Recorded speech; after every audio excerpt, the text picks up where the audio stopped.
bonjour à tout le monde, bien retrouvé à ce premier Borders Forum. Nous sommes aujourd'hui donc à notre septième table ronde et là le titre de territoire transfrontalier, territoire différencié. Et avant de venir à nos invités, il faut quand même dire que effectivement les territoires de frontières souvent sont les territoires qui se confrontent à des diversités. Alors, on réfléchit souvent en géographie sur le fait que les changements se font par contagion, quoique le terme de nos jours est peut-être malheureux. Mais c'est vrai que le changement arrive aux frontières et parfois va modifier ou apporter des changements aussi à toute la structure du pays avec lequel il rentre en contact. Or, la France a à ses frontières, rappelons-le, des territoires qui ont des structures institutionnelles très différenciées. On pourrait dire même beaucoup plus décentralisées que la France même. Et donc, cela peut avoir un impact. Alors, comment on vit ça sur un territoire qui est confronté au quotidien dans son espace de vie, dans son espace professionnel, avec l'autre côté de cette frontière qui, auparavant, pouvait être un mur, mais aujourd'hui est plutôt, je dirais, un espace de confrontation. Et c'est de là que parfois les changements arrivent et on va le voir bientôt. On a des acteurs locaux qui demandent de plus en plus désormais la possibilité de se confronter avec ces territoires. On a des situations d'une grande asymétrie dans les rapports entre collectivités territoriales. Alors, nous allons discuter de tout cela et je vais vous présenter d'abord les quatre intervenants que nous avons pour la prochaine heure et 15. Nous avons sans doute Frédéric Bierry, qui est président du Conseil du Bas-Rhin. Bonjour. Monsieur Daniel Gibbs, qui est président de la collectivité de Saint-Martin. Bonjour, monsieur Gibbs.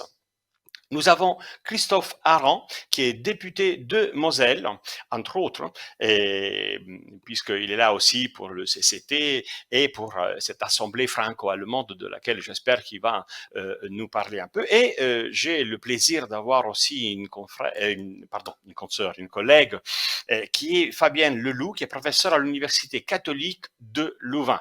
Bonjour. Alors, je viens directement vers vous, monsieur Bierry. Vous êtes en fait député du Bas-Rhin et la question d'intérêt est comment on vit dans cette partie du territoire français, qui a une longue histoire de frontalière, cette situation, comment on vit cette différence de l'autre côté de la frontière. On sait très bien à quel point, en fait, en Alsace, on a ce rapport entre cette frontière et de l'autre côté surtout. Donc voilà, à vous la parole pour les prochaines 7 minutes. Merci. Merci beaucoup. Vous m'entendez bien? Très bien. Oui, Très très très bien. bien. On vous Merci. entend très très bien. D'accord. D'abord, merci de m'avoir convié à cet échange. J'y suis particulièrement sensible parce que, bien évidemment, l'actualité de cette thématique, c'est une actualité du quotidien quand on habite en Alsace.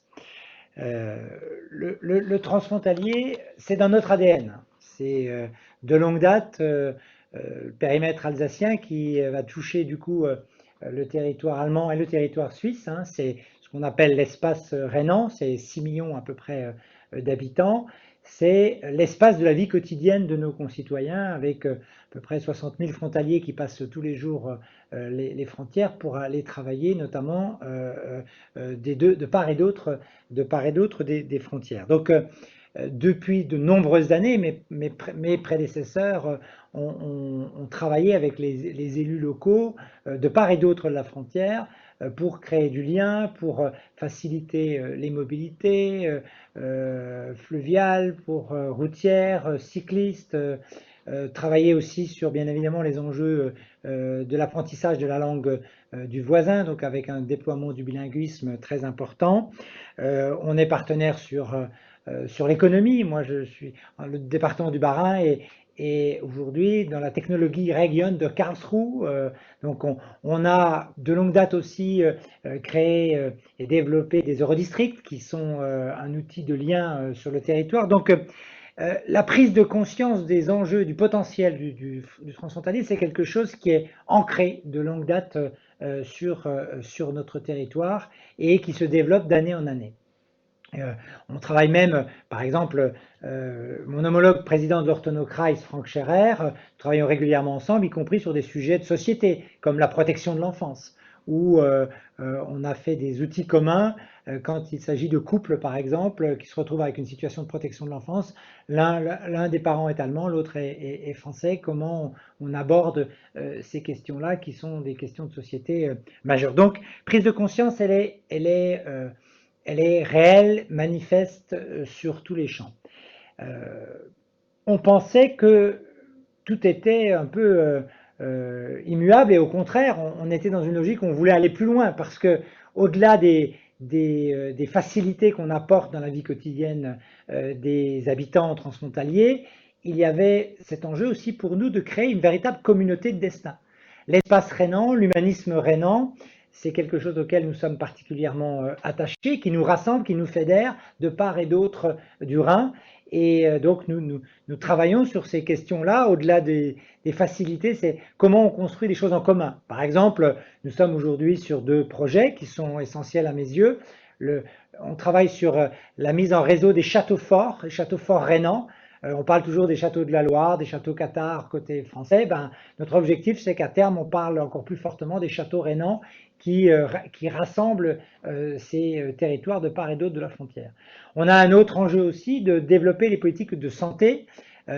Sur l'espace rhénan, 40% de la production pharmaceutique au monde se fait sur cet espace-là.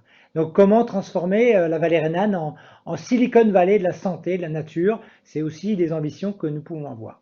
Et donc tout ça avançait bien, et puis il y a eu la Covid. La Covid, finalement, elle nous a fait prendre conscience de la chance que nous avions d'être dans un territoire où les mobilités étaient faciles, etc. Et on s'est retrouvé à un moment donné avec la première vague de la Covid, avec des fermetures de frontières et des difficultés de liens. Et c'était une première. On s'est rendu compte là que nos liens privilégiés avec nos acteurs locaux en face étaient excellents, mais que le Bund, par exemple, l'État allemand, avait fait d'autres choix que celui qu'on aurait fait si on avait écouté les territoires en proximité. Alors, bien évidemment, c'est aussi la qualité des liens que nous avons qui a permis d'accueillir des malades de la Covid côté allemand dans des cliniques. Je pense encore au maire de Karlsruhe, M. Mentrup, qui a accueilli des malades, et dans d'autres cliniques du territoire du Bade-Wurtemberg, des malades alsaciens ont pu être accueillis. Donc, à la fois, on voyait le potentiel du transfrontalier, mais aussi que les avantages que nous avions construits, les plus que nous avions construits ces dernières années, n'étaient pas forcément toujours garantis en cas de crise majeure auquel notre société mondiale pouvait être confrontée. Alors, on constate que néanmoins, et là on le voit dans la préparation de la deuxième vague, que nous avons des outils. Qui peuvent, dont on peut exploiter un potentiel. Alors, d'abord, nous avons des outils de longue date qui sont les Eurodistricts, qui pour moi sont des outils majeurs, parce que ce sont les outils du quotidien. Ils créent la relation, la qualité de relation qu'on peut avoir de part et d'autre du territoire, sur des échelles de bassin de vie, qui permettent du coup d'être dans la vie quotidienne de nos concitoyens et d'être dans la réactivité face aux problèmes qui peuvent être rencontrés. Donc les Eurodistricts, je vois par exemple aujourd'hui nous travaillons sur les Eurodistricts comme outil autour de la santé. Je vois par exemple à Wissembourg, il y a une maternité. Si nous la raisonnons à l'échelle française, à l'échelle du Nord Alsace, elle n'a pas de viabilité. Si on la réfléchit transfrontalière et qu'on permet à des futures mamans allemandes de venir accoucher à Wissembourg, et c'est très simple, il n'y a même pas le Rhin à traverser sur cette partie-là, on traverse très facilement la frontière, eh bien on sait que ça peut donner du sens à l'offre de santé. On sait aujourd'hui qu'il y a 3 fois plus d'IRM côté allemand pour 100 000 habitants que côté français. Donc là aussi, on peut construire des relations qui nous permettent d'intensifier encore la qualité du travail sur cet espace rhénan. On a, après les Eurodistricts, aujourd'hui on a une loi Alsace qui va permettre de créer la collectivité européenne d'Alsace qui rassemble les 2 départements du Haut-Rhin et du Bas-Rhin avec des compétences nouvelles et des compétences renforcées sur le champ transfrontalier, donc la capacité à agir à cette échelle-là, la capacité à construire des schémas de coopération transfrontaliers a été confiée à cette collectivité qui verra le jour le 2 janvier prochain, donc, et qui est une forme de préfiguration de la différenciation territoriale. Il y a un outil supplémentaire aussi qui a pour moi tout son sens, c'est le comité de coopération transfrontalier que le traité d'Aix-la-Chapelle a permis. Cet outil-là doit nous permettre de simplifier le droit quand des contraintes législatives ou réglementaires empêchent le renforcement du lien. Je vais vous donner un exemple très simple. Aujourd'hui, les conditions pour faire un marathon côté français et côté allemand sont complètement différentes. Côté allemand, on vous considère comme un sportif responsable et on ne vous demande pas d'avoir sur soi un certificat médical. Côté français, on considère que nous ne sommes pas les coureurs des gens responsables et il faut un certificat. Mais du coup, ça bloque les possibilités de nos amis allemands pour participer au marathon qu'on organise en Alsace. Donc voilà, ça c'est un exemple basique, simple, mais comme ça, on peut les multiplier. Aujourd'hui, par exemple, je vous donnais l'exemple santé et la maternité. Il faut lever un certain nombre d'obstacles de remboursement de la sécurité sociale, côté allemand comme côté français. Et bien là, on a besoin du comité de coopération transfrontalière avec l'action des parlementaires français et allemands ensemble pour lever ces obstacles-là. Donc, le comité de coopération transfrontalière. Pardon. Mais je dois vous arrêter un peu parce que sinon on n'arrivera pas. Mais je vais revenir vers vous. Vous nous avez déjà donné un cadre, je pense, très ouvert. Vous avez déjà rajouté des instruments. Quand on parle de choses concrètes d'instruments, vous venez de nous inciter au moins 3, dont celle qui intéresse peut-être plus aujourd'hui sur la loi Alsace, mais aussi les eurodistricts. Et du cas de la frontière est de la France, on va faire un petit saut, si Monsieur le Président Gibbs me le permet, un petit saut qui nous ramène de l'autre côté de l'Atlantique et plus particulièrement sur un territoire petit, mais loin, mais qui a un contexte très particulier. En fait, la question se pose. Qu'est-ce que c'est être transfrontalier quand on est ultra-périphérie? Vous êtes ultra-périphérique dans la définition. Vous avez été député, donc vous savez qu'est-ce que ça veut dire la République, qu'est-ce que ça veut dire le centre. Mais vous êtes confronté à un voisin européen, les Néerlandais, qui font une concurrence terrible auquel vous êtes confronté. Et vous êtes un territoire aussi vulnérable parce que vous n'avez pas la protection que les autres ont. Alors, je sais, en vous connaissant, que vous avez beaucoup d'idées pour des instruments qui nécessitent un territoire comme le vôtre. Alors, voilà, à vous la parole, Monsieur le Président Gibbs. Oui, merci beaucoup et bonjour à tous. Désolé de mon petit retard dû à un petit problème technique, mais effectivement, j'ai pu suivre la fin du débat juste avant et je dois dire que le terme que vous avez utilisé d'ultra-périphérie, c'est un terme que j'aime pas du tout parce que déjà, ça nous met en dehors d'un système comme si on était exclu d'un système mais qu'on nous y intégrait en parcimonie. Donc, c'est un terme que j'aime pas trop. Pour autant, je vais essayer de vous retracer très rapidement le contexte dans lequel nous sommes, parce que Saint-Martin est une petite île très atypique qui vit avec deux nations différentes. Vous l'avez évoqué avec l'UCP, un territoire sous l'égide hollandais et un territoire sous l'égide français, et avec une frontière symbolique où il y a un passage dû à un traité, plutôt un concordat de 1648 qui permet une libre circulation des biens et des marchandises et même des flux financiers sans aucune barrière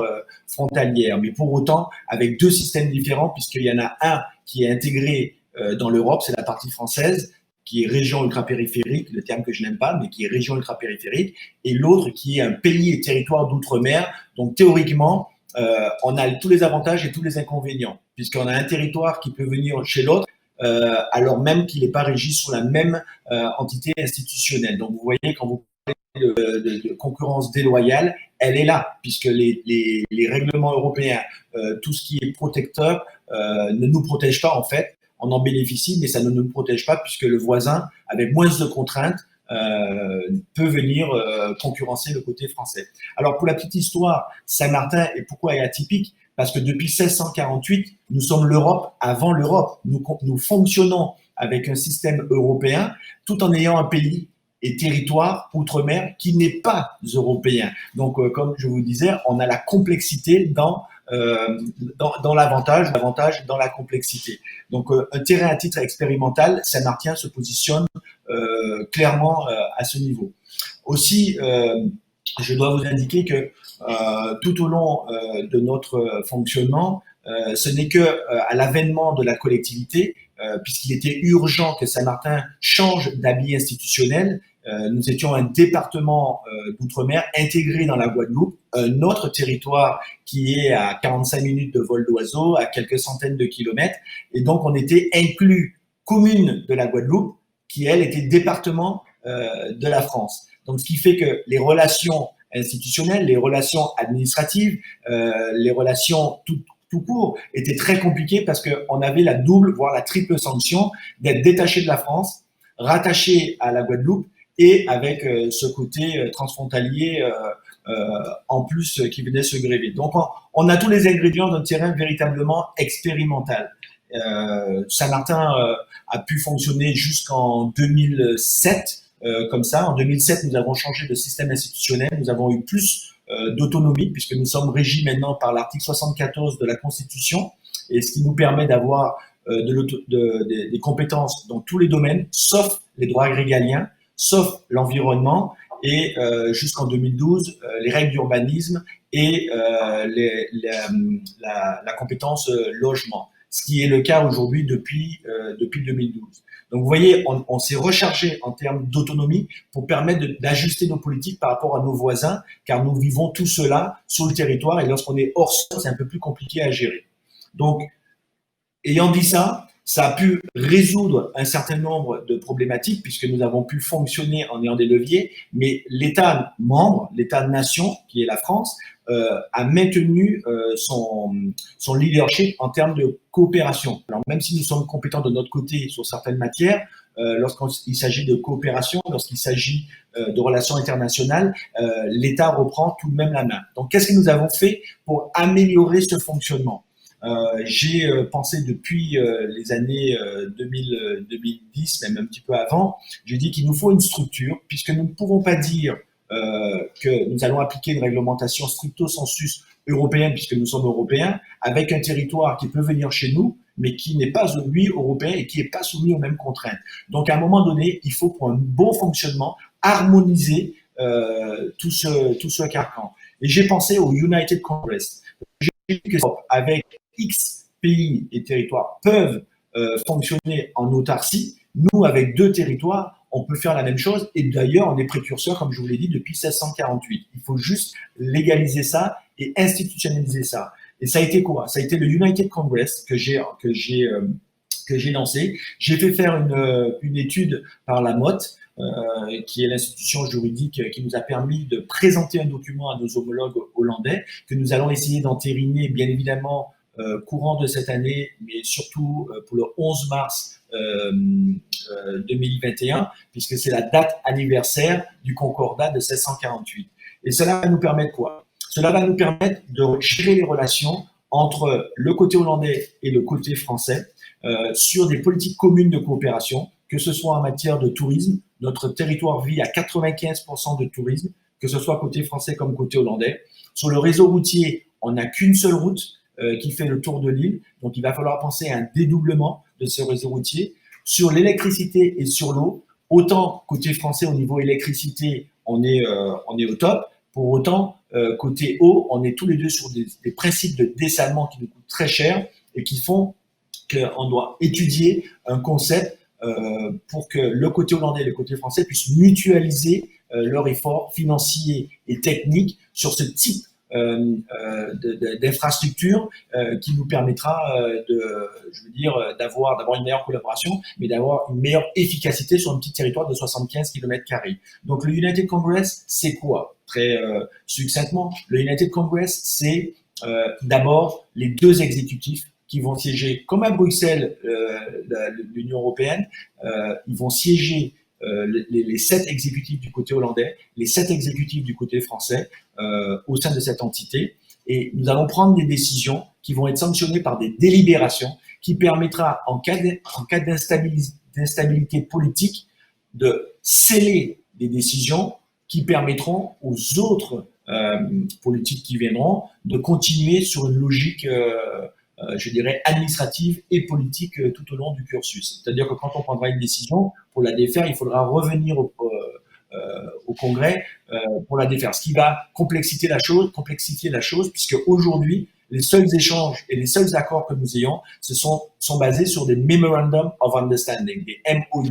Donc, ce qui fait que si un gouvernement s'arrête, ce MOU n'a engagé que le président de la collectivité que je suis et la première ministre du côté voisin. Donc, le United Congress sera véritablement une institution qui légalisera et qui permettra la pérennisation des décisions en termes de coopération qui seront prises. Tout à fait passionnant, Monsieur Gibbs. Je savais que vous alliez nous apporter cette idée. Donc, si on voulait des raisons dans l'ultrapériphérie, terme que je n'aime pas autant que vous, si vous vouliez donc une situation particulière, là, nous l'avons eu. Et l'outil, on va en discuter de cet outil, de United Congress, que je trouve tout à fait intriguant et intéressant.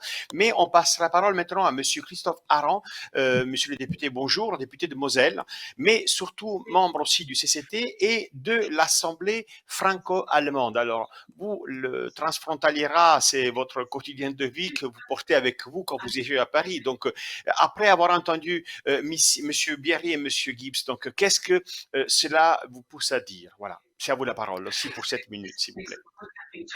Bonjour, je vais essayer de me tenir aux 7 minutes. Et vous aurez bien compris que dans les deux interventions précédentes, je m'y retrouve pleinement. Si je réfléchis à mon quotidien d'habitant de la Moselle-Est, frontalier de la Sarre. Mais au-delà de cela, je pense qu'aujourd'hui, la question des frontières est une question capitale.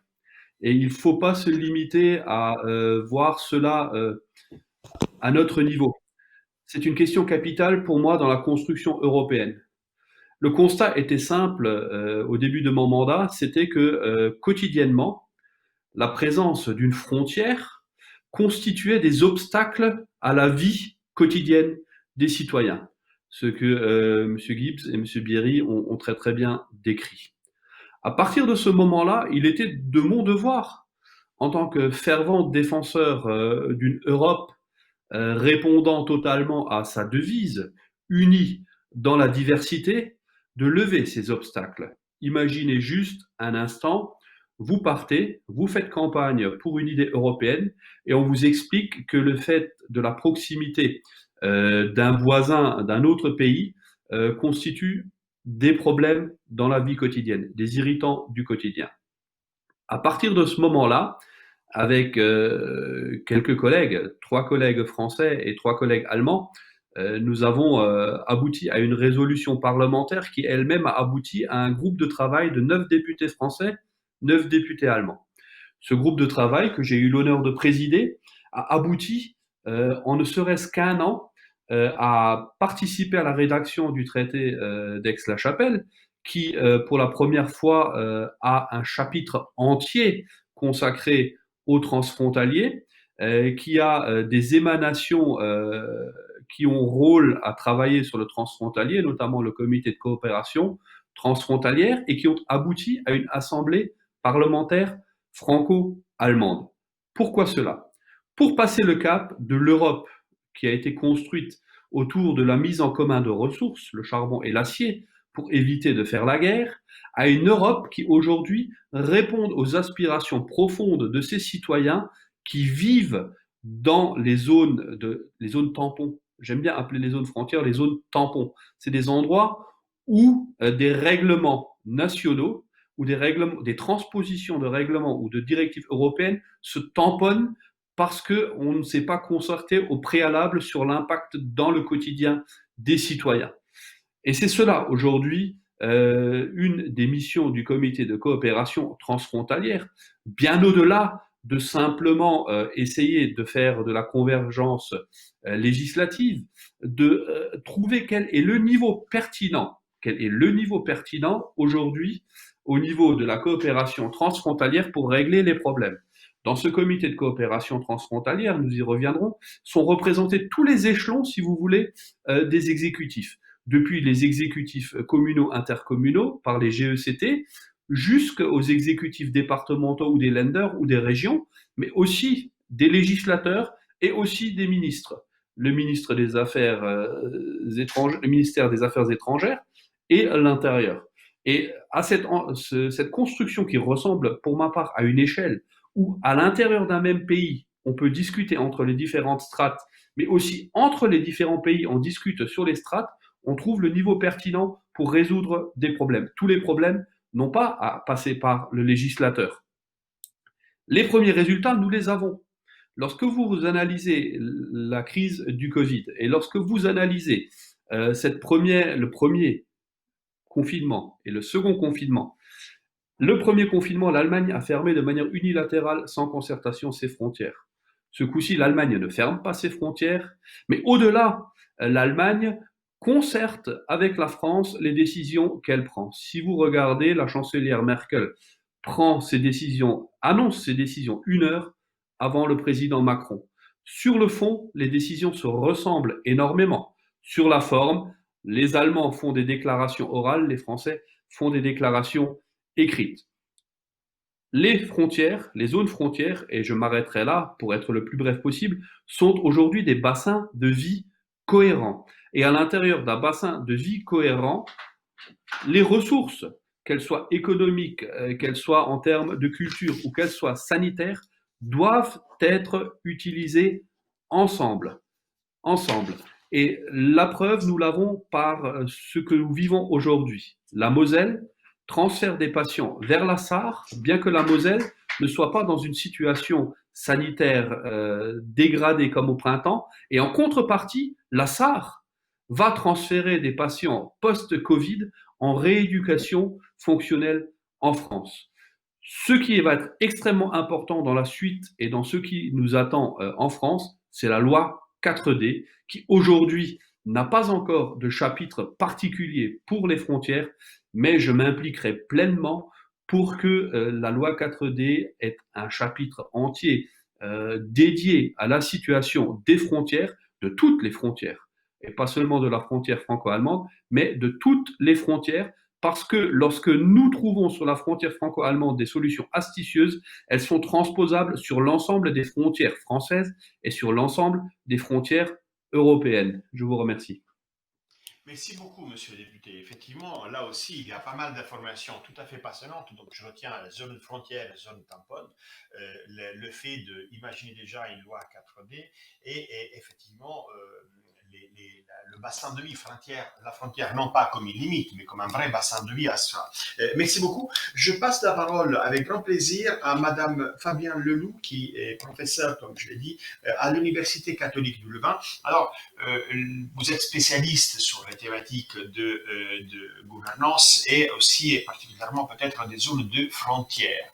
Or, il y a un élément, et là je le dis aussi en tant qu'Italien, on a souvent la peur quand on décentralise de perdre en solidarité, la désolidarisation des territoires. Alors moi j'ai pu voir que effectivement pas toujours on a une tendance centrifuge, mais c'est pas pour autant que l'État n'arrive pas à la retenir. Alors, vu de Belgique, vu d'une spécialiste en plus de la question, après avoir entendu nos trois intervenants, quelle est votre pensée, Madame la professeure?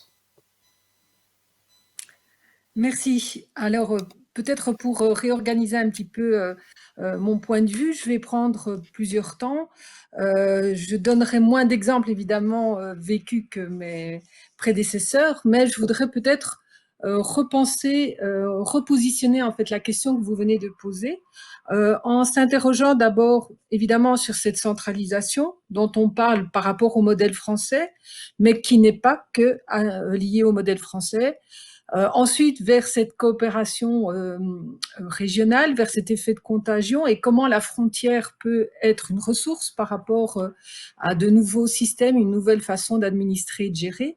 Et puis finalement, revenir avec cette question de solidarité dont vous avez parlé dans votre questionnement. Alors, je le disais en commençant, cette centralisation qui est très souvent, en tout cas, vue de Belgique associée au modèle français, elle n'est pas seulement présente en France, elle est aussi de façon générale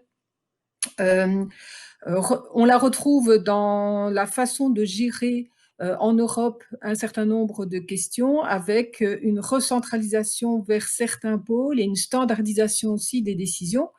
Lorsque vous avez par exemple des appels à projets, qu'ils soient au niveau national ou au niveau européen, ils vont obliger en fait les opérateurs à rentrer dans un certain nombre de cadres, et donc dans ce processus-là, vous allez avoir finalement des solutions qui vont être relativement proches. Alors, autre élément, il n'est évidemment pas étonnant que lorsque les frontières se lèvent, les systèmes politico-administratifs s'opposent en partie, ou en tout cas révèlent leurs différences, puisque ces systèmes politico-administratifs ont été construits sur une cohérence à l'intérieur du territoire national. Et donc, c'est logique que les systèmes belges, allemands, français, néerlandais, italiens ou autres soient différents parce qu'ils ont une histoire, une tradition, une logique propre. Et je pense, je travaille beaucoup sur le transfrontalier qui est très passionnant, très innovant, très créateur, mais il ne faut pas oublier qu'il y a aussi une cohérence à l'intérieur du territoire national, entre les régions, entre les différentes zones de ce territoire, et que c'est bien un équilibre entre ce qui se fait en transfrontalier, ce qui se fait à l'intérieur du pays qui doit être trouvé. Alors par rapport à la coopération transfrontalière, il est clair que l'effet de contagion dont on parlait, même si ce terme est évidemment un peu ambigu aujourd'hui, a fonctionné, ou en tout cas réussi à fonctionner dans un certain nombre de cas. Lorsque la frontière s'est levée, eh bien, tout à coup, l'horizon s'est ouvert à 360 degrés, et donc les opérateurs ont découvert d'autres façons de faire et ils ont pu tester, expérimenter. Alors, ce n'est pas propre à la coopération transfrontalière. Il faut souligner évidemment que les administrations, dans leur généralisation, n'obéissent, enfin, ne sont pas de simples petits soldats lorsqu'elles sont au niveau régional ou au niveau local, et de la même façon au niveau transfrontalier. Ce que je veux dire par là, c'est qu'il y a toujours une capacité pour les collectivités à adapter, à s'approprier finalement les processus qui leur sont soumis. Et on voit qu'il y a une grande capacité d'innovation, y compris dans des systèmes relativement centralisés pour des collectivités et pour des instances simplement déconcentrées. Alors, lorsque Interreg ou les différents instruments de coopération transfrontalière sont proposés, ils sont là pourquoi ? Évidemment parce que ce n'est pas facile de faire du transfrontalier. Il faudrait quand même se rappeler que si aujourd'hui encore on a ces projets, ces programmes, ces aides, ces soutiens, c'est parce qu'on en a besoin et qu'on a besoin d'incitants pour amener les personnes de bonne volonté qui souhaitent passer la frontière, qui souhaitent faire des choses ensemble. Eh bien, on a besoin de ces moyens pour les appuyer, les aider, et pour convaincre ceux qui sont sans doute un peu moins convaincus de l'intérêt de passer la frontière. Alors, par rapport à ce transfrontalier, il y a aussi un certain nombre de questionnements qui doivent être posés, parce que parfois on va mettre derrière les difficultés administratives des difficultés qui sont peut-être d'un autre ordre. Alors, je suis d'accord sur le caractère bizarre du terme ultra-périphérique, mais on peut quand même mettre en évidence que dans certains cas, la difficulté qui se passe à la frontière, elle est à la frontière parce qu'on est aux confins du territoire. Et que, bien sûr, l'un est lié à l'autre, mais que c'est peut-être plus la périphérisation de la région qui est à mettre en évidence. D'autres limites ou d'autres difficultés administratives peuvent aussi venir, par exemple, du fait que vous ayez des turnovers de responsables administratifs. À un moment donné, vous avez eu des leaders. On a eu l'occasion de travailler sur des projets de santé transfrontaliers avec mes collègues Henri Lewal et Éric Delecos à travers l'Europe, donc des projets avant Covid de coopération transfrontalière en matière de santé, et on a vu combien le turnover des responsables administratifs pouvait ralentir finalement la mise en œuvre de projets. Pourquoi ? Parce qu'à un moment donné, la personne qui est pleine de dynamisme, pleine d'enthousiasme, elle est mutée ailleurs ou elle part ailleurs, et la personne qui arrive ici, qui arrive à la frontière, n'a pas forcément cette philosophie, ce souhait. Et comme la coopération transfrontalière est toujours pardon, sur de la bonne volonté et sur finalement réussir à faire plus, à faire autrement, eh bien, lorsque vous changez les personnes, il faut à chaque fois relancer la machine et la reconstruire. Deux autres éléments sont peut-être à pointer par rapport à ces difficultés derrière ce que l'on pourrait appeler des freins administratifs.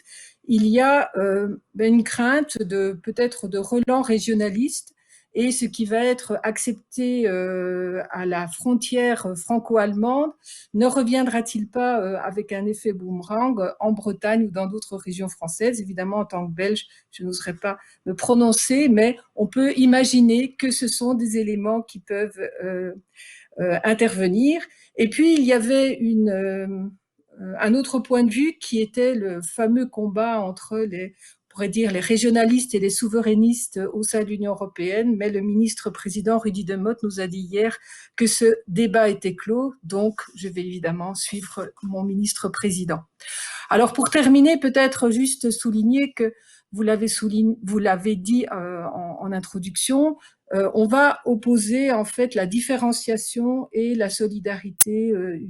Mais je pense que évidemment ce n'est pas ni l'un ni l'autre, mais que c'est un équilibre entre une capacité d'expérimentation, de flexibilité qui doit être trouvée en équilibre avec le maintien d'un intérêt collectif. Et cet équilibre, il se pense en termes de cohésion à l'intérieur des États, mais aussi, et c'est pour ça qu'on fait sans doute de la coopération transfrontalière, aussi, moi je dirais à titre personnel surtout, à l'échelle européenne. Et donc, finalement, cette cohésion, elle doit pouvoir bien se retrouver pour que finalement cette différenciation, cette expérimentation, cette flexibilité soit tout à fait positive et nourrisse finalement tout ce qui est développé par ailleurs. Je vous remercie. Merci beaucoup. Alors, on a un court moment pour nous, pour vous entendre réagir là-dessus. Et là, tout de suite, je passerai volontiers la parole à Monsieur Gibbs, à Monsieur Bierry, pas pour faire un deuxième tour, vraiment pour 2 minutes par rapport à ce que vient d'être dit, parce que j'espère pouvoir revenir. J'ai en plus des questions. Alors, vous avez entendu ce que Monsieur Gibbs a dit. Vous avez entendu aussi l'esprit très coopératif, vraiment de considération, d'entrée d'union entre les frontières que Monsieur Aron nous a dit aussi. Voilà, comment vous le voyez, vous d'Alsace, la loi traité, la loi Alsace, comment vous le voyez? Est-ce que vous imaginez, je sais pas, un United Congress entre le côté français et le côté allemand dans votre spécificité? Mais vraiment, alors, très brièvement. Après, je viens vers vous. Je vais essayer d'être rapide, mais je voudrais juste rebondir sur aussi l'expression de Madame Leloup sur la différenciation et la solidarité. Je crois qu'aujourd'hui, la différenciation, elle doit nous permettre d'améliorer l'efficacité de l'action publique. On sait aujourd'hui que si on enlève tous les freins administratifs entre la frontière française et la frontière allemande, on sait qu'on peut gagner 10 points de PIB sur les territoires transfrontaliers.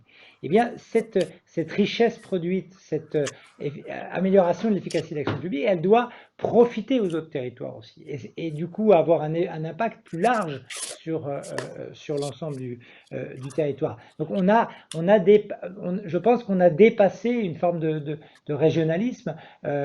On doit avoir aussi une vision de l'efficacité de l'action publique, parce qu'aujourd'hui c'est pour moi une question majeure parce que si on gère les choses à partir des territoires, en proximité avec nos concitoyens, on a une action publique qui répond mieux aux enjeux de la population, ce qui permet aussi de réenchanter la démocratie. Je pense que c'est aussi aujourd'hui très important si on veut que nos concitoyens adhèrent. Il faut qu'ils voient l'impact sur une action publique avec leur vie quotidienne. Donc ça, c'est un vrai atout. Et quand on réussit mieux, ça profite plus largement aux autres. Et donc moi, j'ai toujours pensé que si on réussit mieux en Alsace, il faut que ça profite à l'ensemble du territoire national. Aujourd'hui, la richesse de la France, c'est la diversité de ses territoires. Et l'exemple de Saint-Martin, moi, me fait rêver. J'aimerais avoir la clause de compétence générale comme vous sur tous les sujets. Je serais l'homme le plus heureux de la Terre. Et je suis persuadé que l'État français serait gagnant. Donc voilà, ça c'est un élément à faire. C'est aussi la question de la désolidarisation, oui ou non. ça serait une question qui me viendrait à l'esprit. Est-ce que vous imaginez, par exemple, la nouvelle collectivité d'Alsace avoir un pouvoir législatif, même plus puissant que celui de l'État, comme c'est le cas, par exemple, en Italie? Monsieur Gibbs, dans United Congress, vous demandez simplement la gestion des choses ou vous imaginez aussi de pouvoir mettre en place des politiques autonomement, éventuellement, vous dérégler au point de pouvoir non pas perdre la solidarité ou le lien avec la France, il n'en est pas question, mais jusqu'où on peut aller dans votre imagination pour monter le bon outil à ce cas-là. Et après, évidemment, si vous voulez réagir à ce que vous avez entendu. Oui, bien sûr. Non, juste déjà peut-être une petite réaction par rapport à ce qui vient d'être dit. Oui, on n'a pas tous les super pouvoirs. On a quand même suffisamment d'autonomie pour pouvoir fonctionner. Mais derrière, il faudrait que l'État conserve ses droits régaliens. L'immigration, l'éducation, la sécurité, les armées, et la justice, ça reste à l'État. Donc là-dessus, il n'y a pas de reprise du pouvoir et justement, il fallait sécuriser l'État par rapport à ce qui était demandé. Maintenant, aujourd'hui, pour aller un peu plus loin par rapport à ce que vous dites, on a pensé à dire voilà, on veut montrer qu'on est responsable entre territoires qui se fréquentent tous les jours et dire voilà, ça c'est une institution dans laquelle nous on aura droit de vote et où on aura la parole parce qu'il s'agit de la coopération que nous voulons en tant que transfrontaliers faire entre nous puisque nous le vivons tous les jours. Pour autant, les deux États, que ce soit la Hollande ou la France, pourraient être intégrés dans ce United Congress à titre d'observateurs, tout comme ça fonctionne à l'Union européenne, où il y a des observateurs et où il y a des membres qui ont droit de vote. Ça permettrait d'avoir, dans les domaines de compétences dans lesquels nous ne sommes pas inscrits, une intervention des deux États par rapport aux sujets qui sont évoqués, soit pour être un peu comme garde-fou, soit pour réorienter si besoin était. Mais je pense qu'à terme, et un des intervenants l'a dit, il faut à un moment donné se rappeler de l'origine des choses. Si nous sommes élus, et moi je parle en tant que président, nous sommes élus sur un pouvoir démocratique. C'est la population qui nous a mis là où nous sommes aujourd'hui. C'est pourquoi? C'est pour prendre des décisions qui sont en lien avec des élus qui sont sur sol, c'est-à-dire qui vivent les situations au quotidien. Personne d'autre qu'un transfrontalier aujourd'hui peut expliquer une situation qu'il vit au tous les jours par rapport à quelqu'un qui serait hors sol dans un bureau parisien. Je prends l'exemple de notre administration supérieure qui voit les choses d'un prisme parisien.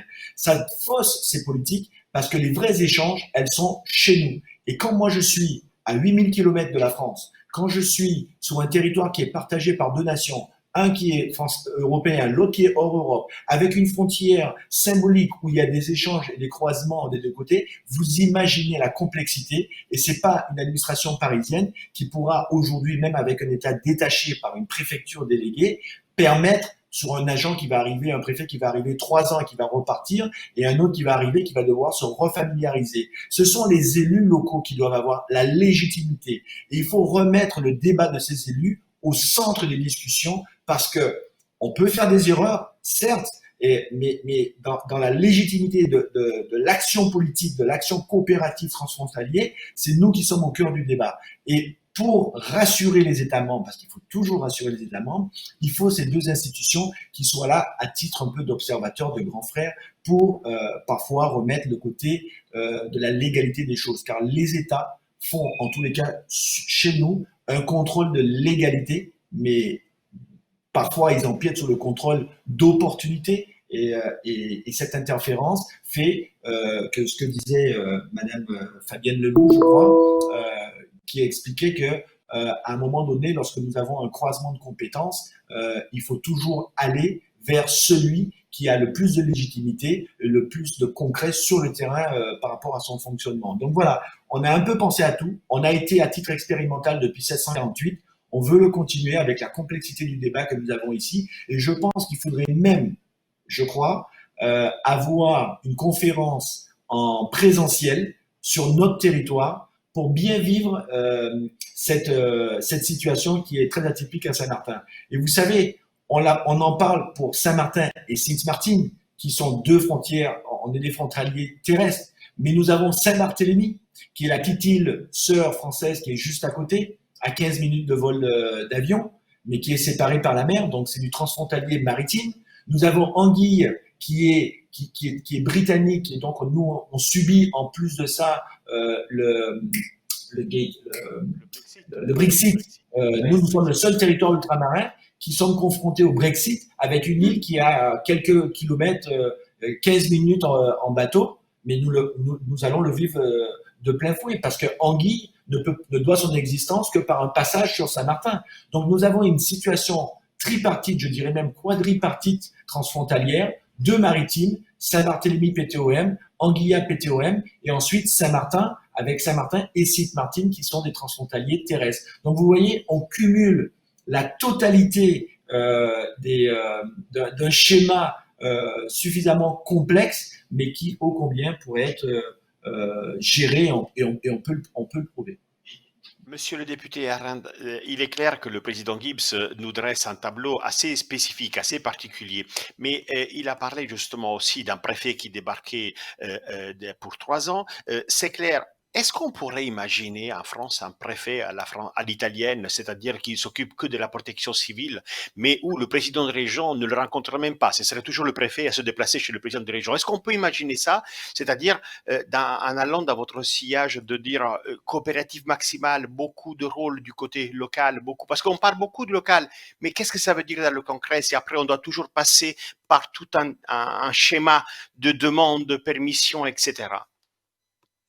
Alors, vous m'apportez de l'eau à mon moulin parce que nous avons demandé, dans le cadre du plan de relance économique de la France actuellement, avec l'appui de la ministre Amélie de Montchalin, nous avons sollicité la préfète de zone Grand Est pour l'octroi d'un préfet à la relance franco-allemande. De telle sorte qu'on ait quelqu'un pour piloter. Aujourd'hui, cela semble avoir peu de chances d'aboutir parce que la préfète de zone préfère redéployer sur le plan local, mais nous insistons fermement afin que dans le cadre de ce plan de relance-là, on se serve de notre situation frontalière pour coordonner les choses au niveau franco-allemand et au niveau européen. Il ne faut pas oublier que, en faisant le décompte un petit peu des départements français qui comportent des circonscriptions frontalières uniquement métropolitaines, on arrive à 128 députés sur les 577. C'est une force de frappe. Ces 128 députés sur les 577 de manière transpartisane doivent aujourd'hui s'unir et s'appuyer sur le travail de la Motte pour exiger que dans la loi 4D, on considère la situation particulière de nos frontières. Parce que c'est bien ici, le président Bierry l'a dit, moi je n'insisterai pas autant sur l'élément économique, mais il faut le considérer également.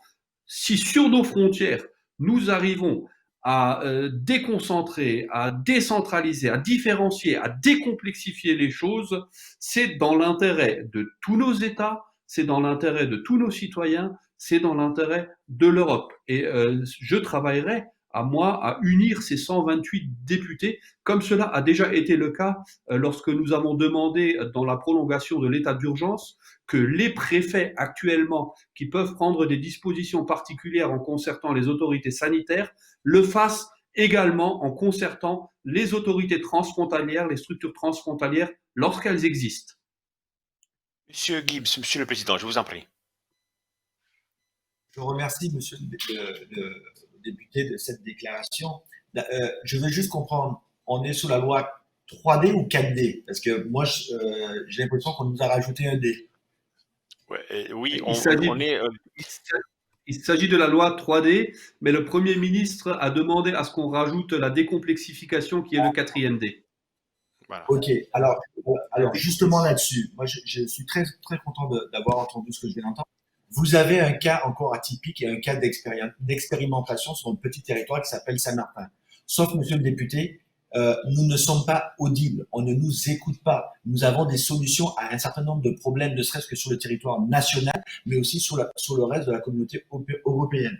Vous avez parlé de concertation avec le représentant légal de l'État, qui est le préfet sur notre territoire. Alors, je vais vous en parler 2 petites minutes. La loi du 10 mars, exactement, 2020,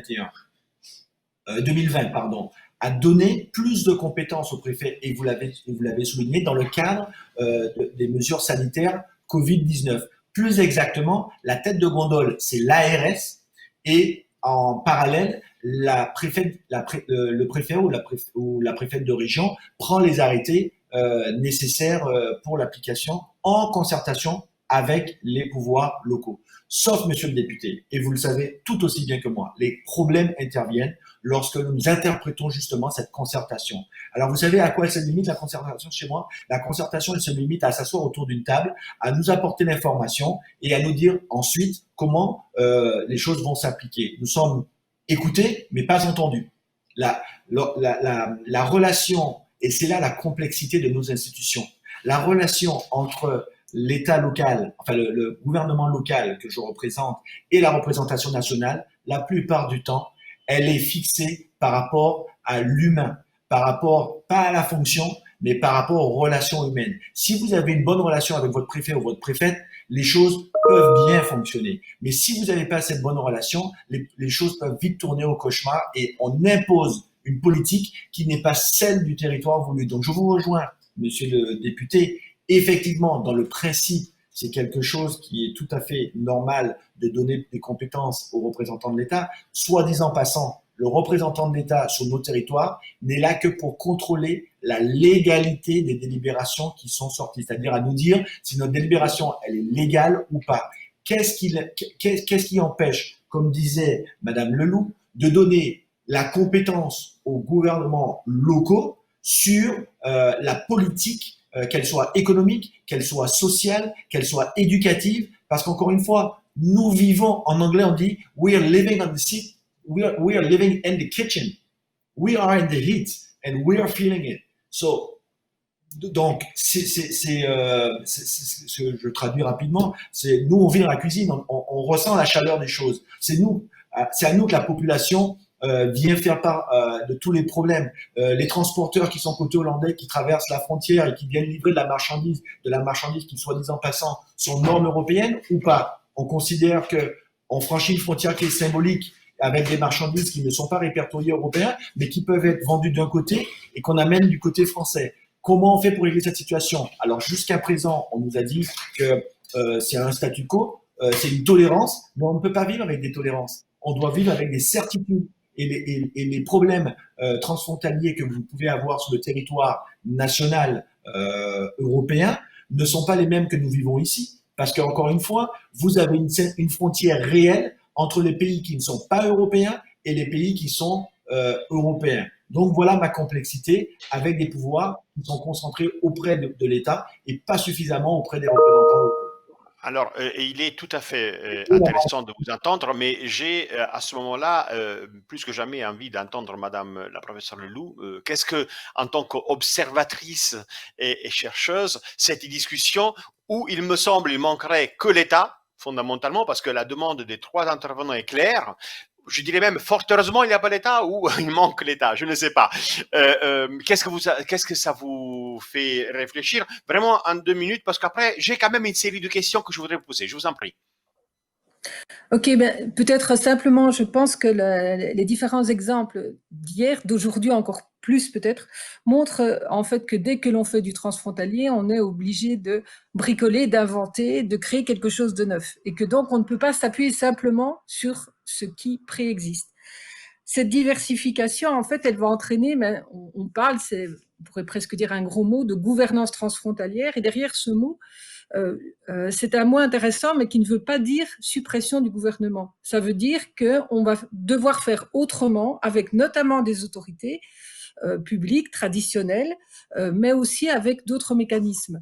Et c'est le temps notamment pour des compromis. Alors des compromis, ça peut passer par exemple par le fait que, je vais prendre un exemple franco-belge, eh bien à un moment donné dans certaines structures comme les GECT, comme l'Eurométropole Lille-Tournai-Courtrai, la France a demandé que l'État belge soit présent. Ça n'a pas de sens dans la structure politico-administrative belge que l'État soit là parce que c'est la région qui a la compétence dans l'État fédéral belge. Mais le compromis, c'est quoi? Le compromis, c'est que l'État belge a bien une place dans le GECT. Alors donc, c'est à un moment donné, eh bien, chacun comprend que l'intérêt général, l'intérêt collectif pour que la coopération transfrontalière puisse se faire, eh bien, va adapter certains éléments, une fois les uns, une fois les autres. Évidemment, il faut que cela permette du win-win. quand on va parler de gouvernance, ça ne signifie pas simplement de la gestion à court terme, ça ne signifie pas simplement résoudre les problèmes les uns derrière les autres, mais c'est évidemment avoir une vision. Et là, c'est important d'avoir une communauté de valeurs pour agir ensemble dans le long terme. Et je pense que les différents exemples de coopération transfrontalière qui fonctionnent depuis des dizaines d'années, les exemples de GECT qui ont un grand ensemble d'actions, d'activités, etc., eh bien, ils ont réussi à dégager des valeurs communes et c'est pour ça que ça fonctionne. Et j'aime beaucoup, évidemment, la vision de lieu dont vous avez parlé, Monsieur Gibbs, si je ne me trompe pas pour votre nom. C'est clair que c'est la spécificité de la coopération transfrontalière et du territoire, du lieu, qui va en donner la richesse aussi. Et c'est cette richesse qui va peut-être faire que les processus vont être un peu différents à la marche ici par rapport à ailleurs. Mais j'insiste quand même sur le fait que globalement, il faut conserver aussi cette cohésion d'ensemble pour que nous ne revenions pas au Moyen-Âge avec du localisme et puis des petits territoires complètement fermés. Mais ça, je pense que toute personne qui fait du transfrontalier n'a absolument pas envie de faire du protectionnisme. Ce serait un peu contradictoire.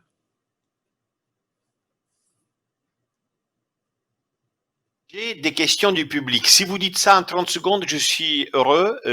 Allez-y. Monsieur Gibbs, vous voulez prendre la parole. 30 secondes, mais vraiment 30 secondes parce que j'ai des questions. Je vous en prie. Ah, ok, parce que non, c'est juste pour vous signifier que j'ai une réunion urgente qui a été déclenchée au niveau de la préfecture où je vais devoir me joindre. Donc, je vais devoir vous quitter très rapidement. J'avais une autre question, mais il y a une question qui est destinée vraiment à M. Gibbs, c'est pourquoi on a abandonné d'établir une GECT avec le côté néerlandais, Saint Martens? Alors, non, il n'y a pas eu un abandon. Justement, on a fait une proposition par le biais de la MOT de United Congress. Et la MOT nous a répondu en nous disant que la meilleure forme pour ce type de United Congress, c'était justement un GECT. Donc, c'est ce qu'on va proposer à nos homologues hollandais, justement. Donc, on va directement dans ce sens. C'était la coquille juridique qu'on attendait d'avoir. Alors, pour Monsieur Biarri, enfin, elle n'est pas destinée directement à vous, mais quand vous allez entendre la question, vous vous dites c'était pour moi. C'est la nouvelle collectivité d'Alsace. Va-t-elle se doter d'une stratégie Allemagne à l'image de la stratégie France du département Sarre? Monsieur Biarri. Écoutez, clairement, Oui. clairement, pour nous, c'est fondamental de construire une communauté de destin sur l'espace rhénan. Donc, pour cela, on aborde tous les enjeux du transfrontalier, les mobilités, l'apprentissage de la langue.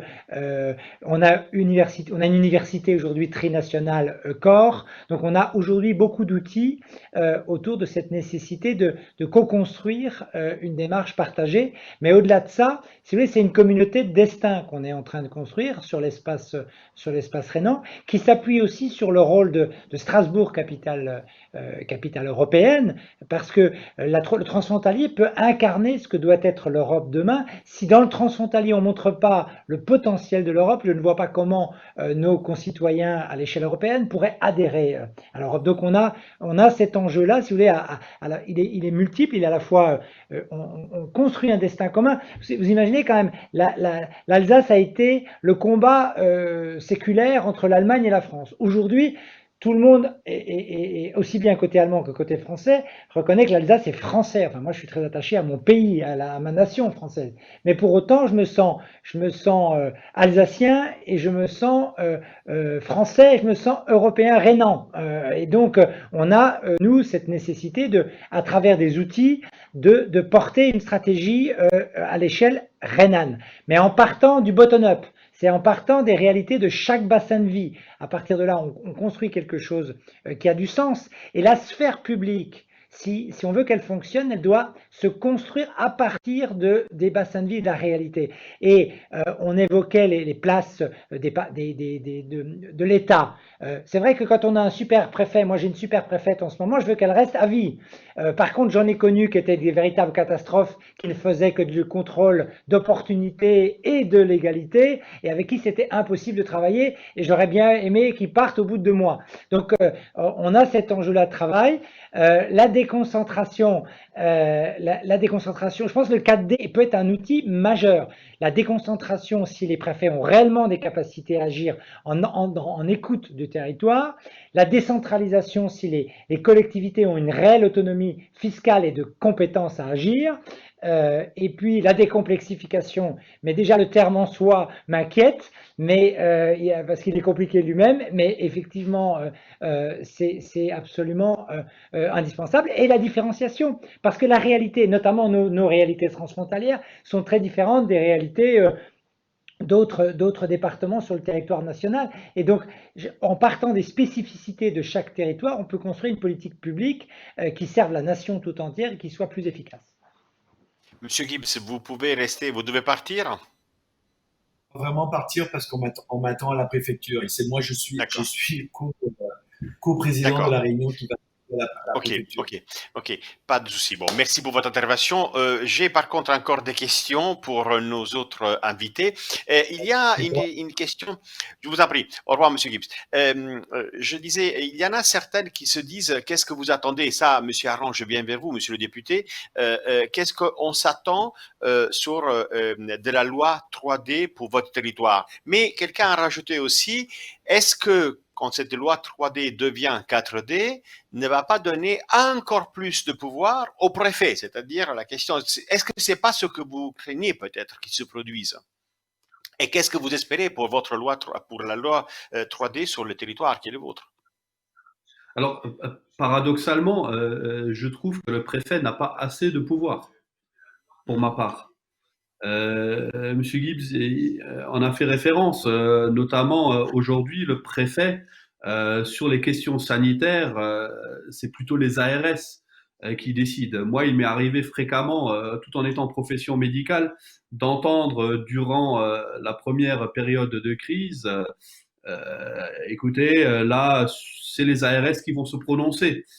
Sur les questions d'éducation nationale, pareil, hein, c'est l'inspection académique ou le recteur qui se positionne. Sur les finances publiques, on a le directeur général des finances publiques.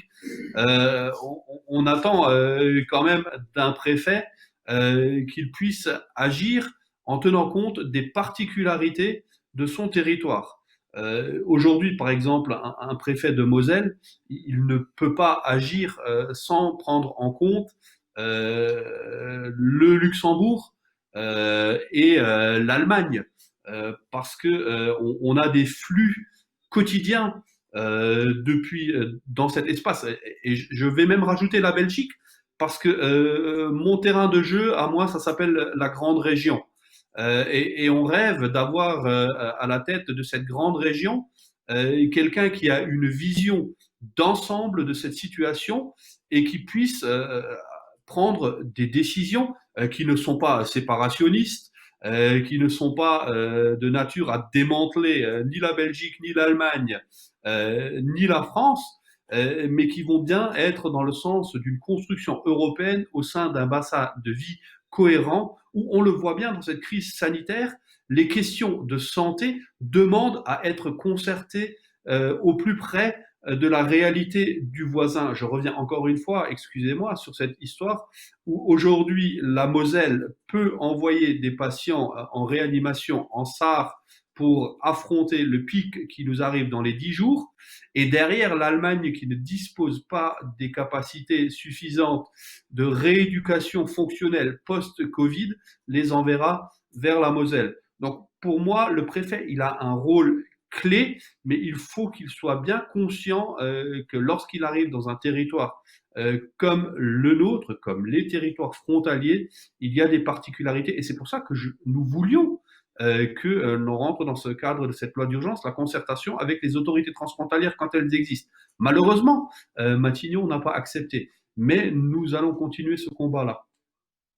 Alors, une question que j'ai encore, c'est sur un territoire frontalier, se différencier ne veut pas dire pour autant ne pas standardiser son bassin de vie. Ça, c'est pour nos deux invités du territoire, c'est-à-dire Monsieur Aran et Monsieur Berry. Mais après, j'aimerais bien aussi avoir un avis là-dessus de Madame la professeure Leloup.